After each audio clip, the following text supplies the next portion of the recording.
Luxor Temple, we have a visitor from England. Actually, she used to be a visitor, but now she's a resident, and her name is Janine. Welcome, Janine. Hi, welcome. Thank you. How are you? Very good, thank you. Okay, tell me your story. I come here in 2009, went to Sharm el Sheikh with my family because my mum's disabled and she can't get round Luxor very good, and they wanted a beach holiday. We were going to another country, but we decided to come to Egypt, and it was beautiful, lovely.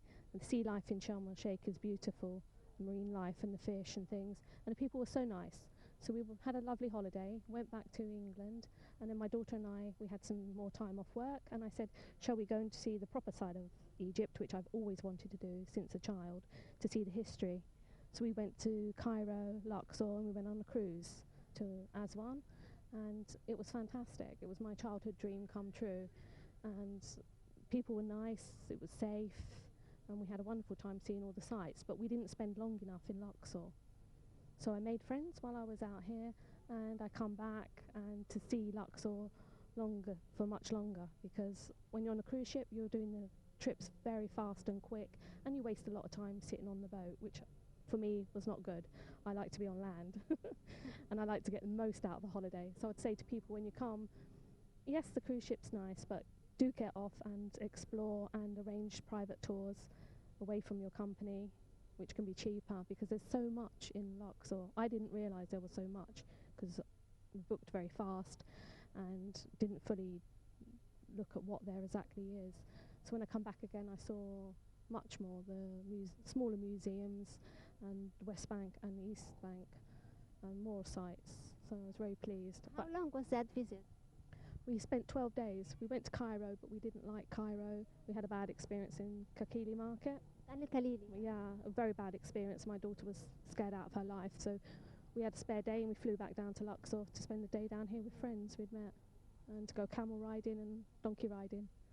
Yeah, right. It was a bad luck for her. Yeah, she won't go back to Cairo unless she's got a full tour guide with her or an Egyptian person with her to be safe. Yeah. Unfortunately. But safe, but maybe she met someone who's not that nice. Yeah. Not a nice person in the market, and hassle, too much hassle, and many tourists cannot cope with hustle, because when they've been working so hard, they come on holiday and the last thing they need is hustle. Yes, they understand you need money, but you've got to respect that they are chilling out, relaxing, and they don't want to fight for prices and fight and haggle. Yeah. So just know that it's part of Egyptian tradition, hustling and haggling. So they actually offer a high price in the beginning, expecting to have, so the tourists will hustle with them. So they're just ready for him. That's what happens, really. Yeah, but we're in 2004 and Egypt's changing, and maybe the change on the hustle should be less, and more is think about the tourist, and the more softer and nicer approach gets you further and gets you that person to buy.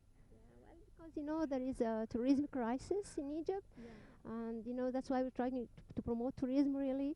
And so people are just a little bit getting worried. No, I don't think there's anything to worry. I lived in London, and I grew up when we had IRA bombings.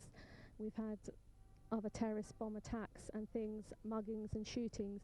And Luxor is very safe to walk down the streets. And in compared to the rest of the world, it's safe. Yes, they had a problem in 1997, but that's gone. The security's got stricter. The new governor of London, Luxor, is fantastic.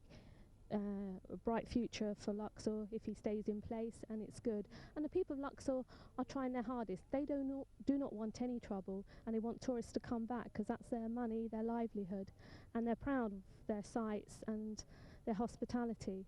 So I would say to people, come back and explore. Don't leave this beautiful country with no tourists. All these fantastic sites which are here for the whole world to see is so important to come back and to experience and see the Egyptian history and the culture of the people.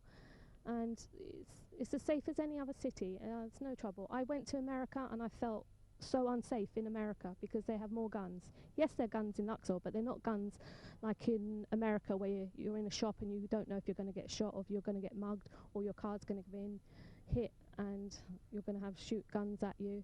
So I've never felt scared in Luxor, and all the times in Sharm el Sheikh, Cairo, I've been to Cairo myself, and also Hurghada, I've not been, and I travel by myself to and from the airports and in the airports and places, and I think it's safe. Just go on the cruise ships if you're nervous. Take a full tour guide and do everything with a tour guide, taxi, pre-arranged, and then you're fine.